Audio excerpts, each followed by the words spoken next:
Today I want to use an illustration that has been used many times before, but I think I'm going to give it a different meaning, at least to most of you.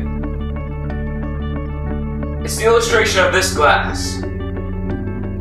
When you look at it, do you see half full? Do you see half empty? Because when I look at this glass, I see room for more. I see some empty space that has nothing in it. Isn't that like so many of us? We have all this extra space that God could use, but we give it to something else. God never intended to give us half of what He wanted to give you. He never wanted to give you half a blessing, half of anything. God wants to give you an entire whole.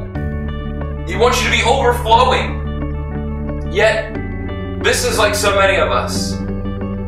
We want half of what God has for us, but then we want half of what the world has for us. We have one foot in the church and one foot in the world. We have all these different things that we say we want to do, that we want to be a part of, that we want to reach out to this world and show the love of Christ. Yet when someone cuts us off in traffic, we get mad and frustrated. Talking about me. We're just halfway.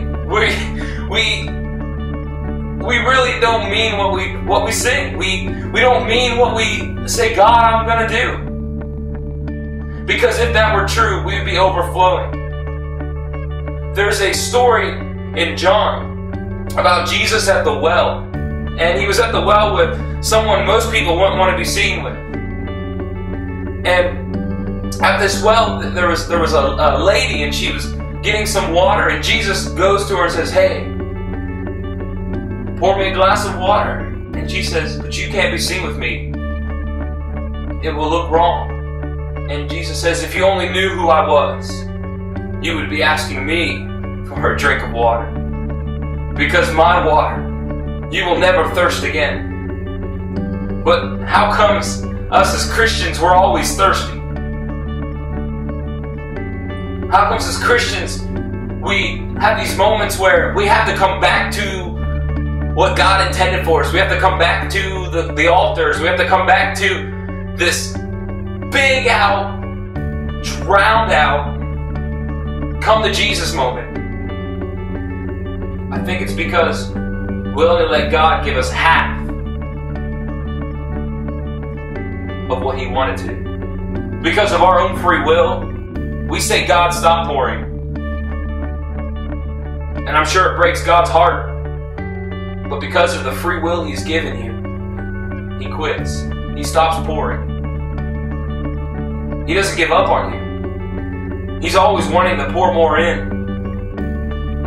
But we have to be willing to let God overflow in us. And for some of us, that's hard, because it means giving up things that we want, giving up that extra space in our life for what God has.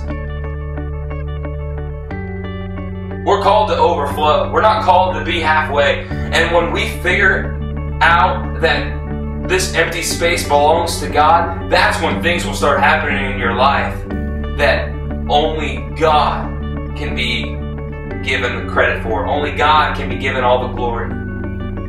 Because this extra space is the areas that the devil operates. It's the areas that the enemy has right to come into your life and to cause you to sin, to cause you to make mistakes, to keep things from other people. This is the areas in our life that the enemy takes and beats us up. And eventually, if you allow that space to not be filled up with what God has,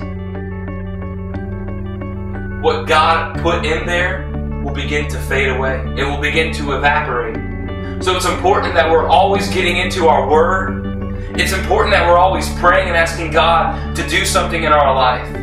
It's important that we every single day say, God, fill me up, overflow in me. Take away the empty space that the enemy has right to. Because the more we put God inside of our life, the less that this world has. So what do you see when you look at this glass?